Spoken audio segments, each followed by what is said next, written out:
Hello दोस्तों, कैसे हैं आप? स्वागत है आपका एसएम लॉ क्लासेस में। आज एक नई चर्चा के साथ, जहां हम चर्चा करेंगे एक ऐसे विषय के बारे में जो सोशल मीडिया से लेकर संसद तक चर्चा का विषय बना हुआ है, यानी सीमा हैदर का। उस महिला के विषय में जो पाकिस्तान से अपने बच्चों के साथ भारत में आई है और जो आज खुद को कहती है कि मैं भारतीय बहू हूं। क्या विवाह के आधार पर, शादी के आधार पर किसी ऐसी महिला को भारतीय बहू माना जाएगा या नहीं? सीमा हैदर भारतीय बहू हैं या घुसपैठी? वर्तमान एसआईआर के आधार पर सीमा हैदर का नाम वोटर लिस्ट में शामिल किया जाएगा या नहीं? इन सब सवालों के साथ मैं एडवोकेट आजाद चौधरी, मेरे साथ हैं एडवोकेट समीर अहमद सर, जिनसे विस्तार पूर्वक जानेंगे और कुछ सवालों के साथ। तो सर, स्वागत है आपका। स्वागत है सर आज की चर्चा में। सर, सबसे पहले ये बताइए, सीमा हैदर कौन है? Thank you Azad sir. अगर जो मैं बात करूं सीमा हैदर की, तो सीमा हैदर पाकिस्तान के सिंध प्रांत की रहने वाली एक पाकिस्तानी नागरिक हैं, जिनकी पबजी गेम के माध्यम से भारतीय नागरिक सचिन मीना से इनकी ऑनलाइन दोस्ती हुई। ठीक। इसके बाद इन्होंने भारत में आने का जो है योजना बनाई और भारत में आने के लिए ये नेपाल आई और नेपाल से काठमांडू से इन्होंने एक बस पकड़ी। उस बस के द्वारा बिहार के रास्ते से होते हुए ये नोएडा आ गई, जहां से इन्हें जो है भारतीय पुलिस के द्वारा यानी कि इनको और सचिन मीना को अरेस्ट किया गया। बाद में इनको जमानत भी मिली।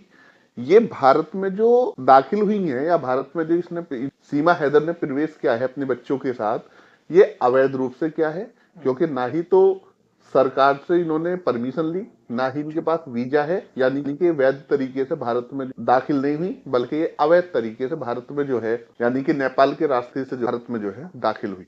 ये है सीमा हैदर। ठीक। समीर सर, जिस तरीके से सीमा हैदर ने भारत में प्रवेश किया है, क्या सीमा हैदर को घुसपैठी माना जाएगा या भारतीय नागरिक?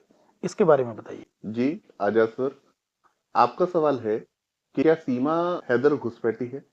सबसे पहले हम ये समझते हैं कि घुसपैठी कौन होता है, घुसपैठी कहते किसे हैं, और इसको हम सामान्य रूप से भी समझेंगे और इसको हम विधिक रूप से भी समझेंगे। यानी कि सामान्य रूप से कौन घुसपैठ किसे घुसपैठी माना जाता है और कानूनी रूप से कौन घुसपैठी, इन दोनों तरीके से हम समझने की कोशिश करेंगे।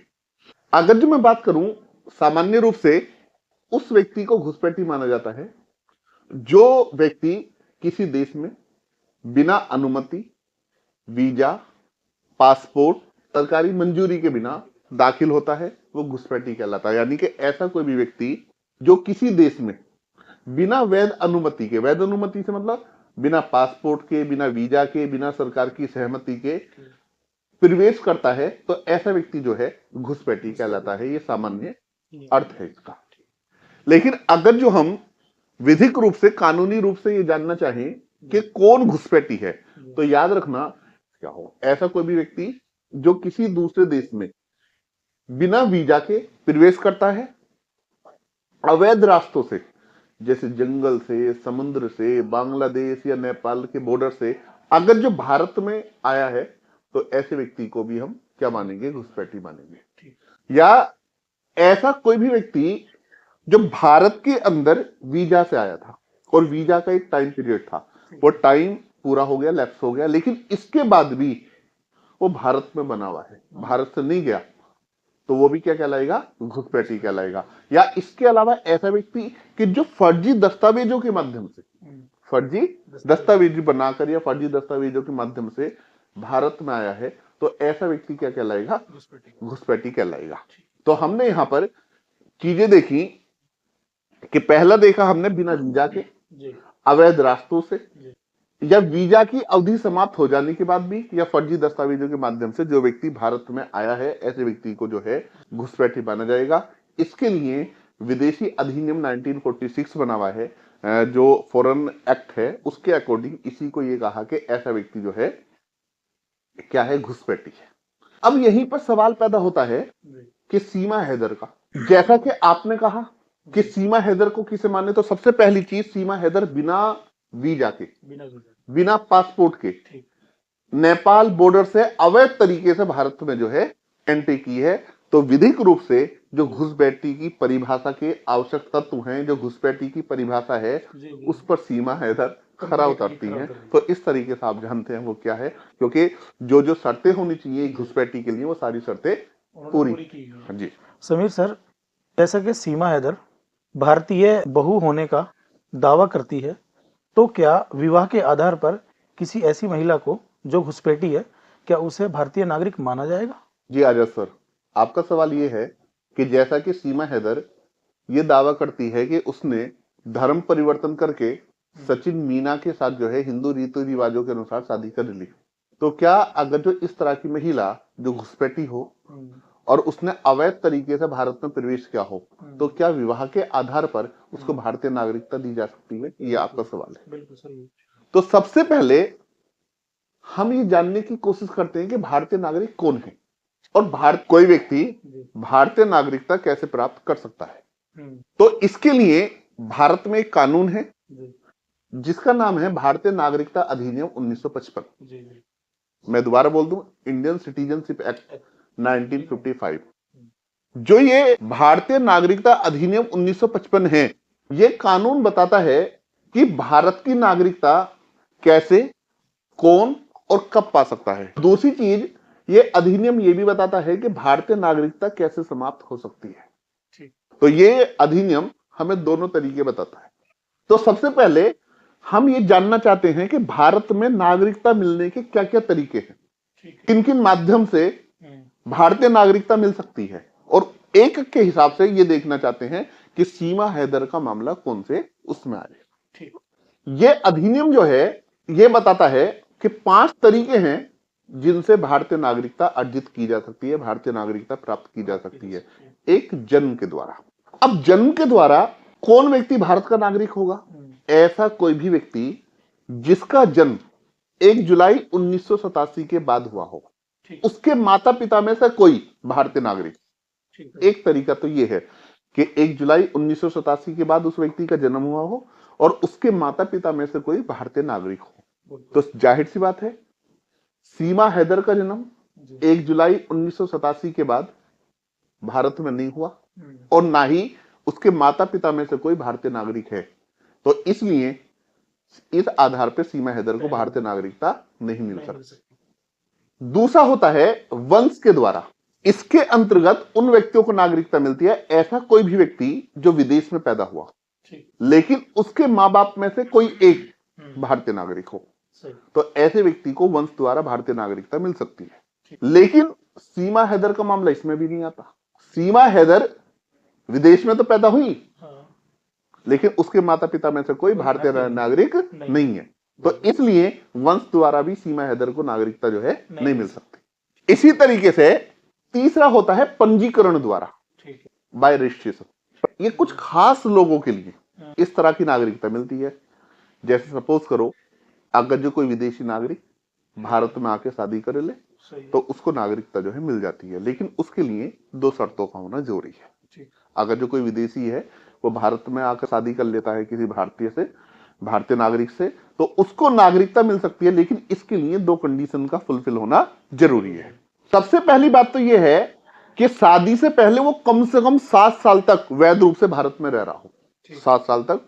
और दूसरा, उसका प्रवेश वैध रूप से हुआ, यानी कि वो पासपोर्ट के माध्यम से, सरकार की सहमति से, किसी भी तरीके से, वीजा के माध्यम से आया हो। लेकिन सीमा हैदर इसमें भी नहीं आती। इसमें भी नहीं है वो यहाँ पे। सीमा हैदर, क्योंकि सीमा हैदर ने आकर भारतीय नागरिक से शादी कर ली लेकिन वो वैध रूप से भारत में नहीं है। इस आधार पर भी सीमा हैदर को नागरिकता नहीं मिलेगी, क्योंकि पंजीकरण के आधार पर अवैध रूप से जो भारत के अंदर आए हैं उनको नागरिकता नहीं मिल सकती। सही ना। नेक्स्ट आता है प्राकृतिकरण द्वारा। प्राकृतिकरण द्वारा कौन है? कि ऐसा कोई भी व्यक्ति जो पिछले 12 साल से भारत में रह रहा हो, ऐसा कोई भी व्यक्ति पिछले 12 साल से भारत में रह रहा हो, अच्छा चरित्र हो, भारत का कानून मानने वाला हो, वैध रूप से आया हो। लेकिन सीमा हैदर इसमें भी नहीं है, क्योंकि अवैध रूप से आई है। बिल्कुल। अवैध रूप से प्रवेश करने वालों को हम्म, प्राकृतिकरण के आधार पर भारत की नागरिकता नहीं मिल सकती। बिल्कुल। सही। इसके बाद विलय द्वारा, और विलय द्वारा ऐसा होता है कि अगर जो किसी देश के कोई भाग वो भारत का उसमें विलय हो जाता है तो उस क्षेत्र के रहने वाले लोगों को जो है भारतीय नागरिकता मिल जाएगी। तो सीमा हैदर इसमें भी नहीं आती। हाँ, वो क्षेत्र के तो हिसाब से इस तरीके से जो हमने भारतीय नागरिकता अधिनियम के अंतर्गत 5 तरीके जो देखे कि नागरिकता प्राप्त करने के कौन कौन से तरीके हैं, उसमें से सीमा हैदर किसी में भी नहीं आती है। लेकिन इसके बाद अभी हम एक बात की ओर कर लेते हैं। 2019 में सिटीजनशिप अमेंडमेंट एक्ट आया और इसमें यह कहा ऐसा कोई भी व्यक्ति जो हिंदू, सिख, बौद्ध, जैन, पारसी या ईसाई हो और वो 3 देशों से, पाकिस्तान, बांग्लादेश या अफगानिस्तान से 2014 से पहले भारत में आया है, चाहे वो अवैध रूप से आया है, उसको हम नागरिकता मिलेगी, उसे नागरिकता मिलेगी। काय के लिए? उत्पीड़न के आधार पे। लेकिन जो 2019 में सीए आया वो मुसलमानों पर लागू नहीं होता। उसमें नागरिकता भी किसे मिलेगी? हिंदू, बौद्ध, जैन, सिख, ईसाई, पारसी। लेकिन मुसलमानों पर सीए लागू नहीं होता। तो सीमा हैदर को सीए के अकॉर्डिंगली भारतीय नागरिकता नहीं मिलेगी, क्योंकि सीए में मुस्लिम समुदाय शामिल नहीं है। तो इसलिए इस आधार पर भी नागरिकता जो है नहीं मिल सकती। इसी तरीके से जो भारतीय नागरिकता अधिनियम है वो स्पष्ट प्रावधान करता है कि ऐसा कोई भी व्यक्ति जिसने भारत में अवैध रूप से प्रवेश किया है उसको भारतीय नागरिकता जो है नहीं दी जा सकती। इसी तरीके से अगर जो हम बात करें सीमा हैदर की, पहली चीज तो यह है वो भारतीय नागरिक है ही नहीं, अभी तक भारतीय नागरिक है ही नहीं। और भारतीय नागरिकता मिलना आसान भी नहीं है उसके लिए। जहां तक समझते हैं सीमा हैदर को भारतीय नागरिकता इतनी आसानी से नहीं मिलेगी। मैं ये नहीं कह रहा संभव है, लेकिन आसान नहीं है। क्यों? सबसे पहले वो अवैध तरीके से आई है और नागरिकता को जो रेगुलाइज करने वाला हमारे यहां लॉ है वो सिटीजनशिप एक्ट है।